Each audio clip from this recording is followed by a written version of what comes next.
It was a beautiful morning on the island of Sodor. James's red paint sparkled in the sunshine. He was feeling very proud of himself. As he approached the junction, he saw Thomas. "I'll show Thomas what a splendid engine I am," he thought to himself. James let out a long, loud whistle. It was so loud that it made Thomas stop at once. Thomas thought there was trouble up ahead. He soon discovered it was only James. "Look what a really splendid engine I am," he boasted. Thomas was cross. He knew that James was not using his whistle properly. "Bother James," he grumbled to himself. Later in the sheds, Thomas was still grumbling about James. The big engines thought it was rather funny. Thomas and Toby were cross.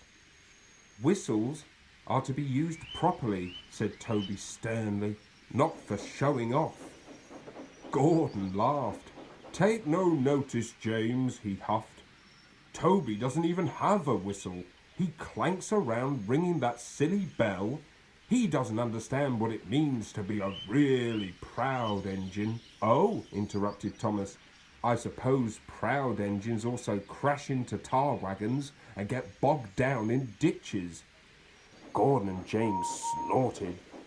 "Take no notice," soothed Toby to Thomas. "In all my years, I've learned that actions speak louder than whistles."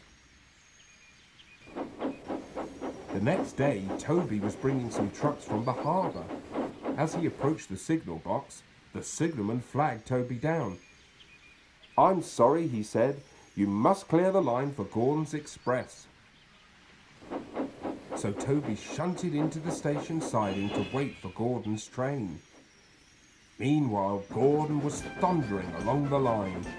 Come along," he puffed grandly. As Gordon approached the station, he could see Toby up ahead. "I'll show him what a fine engine I am," he puffed to himself. As he stopped at the station, Gordon let out a long, loud whistle. Suddenly, Gordon began to feel strange. His whistle was steaming, but it wasn't making a sound. "What's that?" he groaned. His driver inspected. "You have quite literally blown your whistle, Gordon," he said. "We cannot pull the train without a working whistle. It's far too dangerous." "Oh dear," huffed Gordon. The station master urged Toby.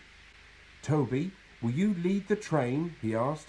"With Gordon's strength and your bell, we can still get the train to the big station on time." "Of course," agreed Toby. Toby was soon coupled up and began teasing Gordon. "Well, I may not have a whistle like a proud engine, but then again, neither do you. Do you, Gordon?" Gordon said nothing. Toby sounded his bell and the two engines left. Toby rang his bell at all the right stops and all the right stations along the line.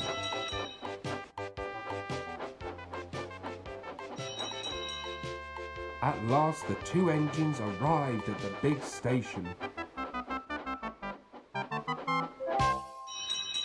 The passengers were very pleased with Toby. "Well done, Toby," they cheered. Toby smiled proudly. "Oh, thank you," he said. That night when Toby came to the sheds, a voice spoke out. "You were right, Toby. Actions do speak louder than whistles." The voice continued. "And so it seems, do bells." Gordon and James remained silent.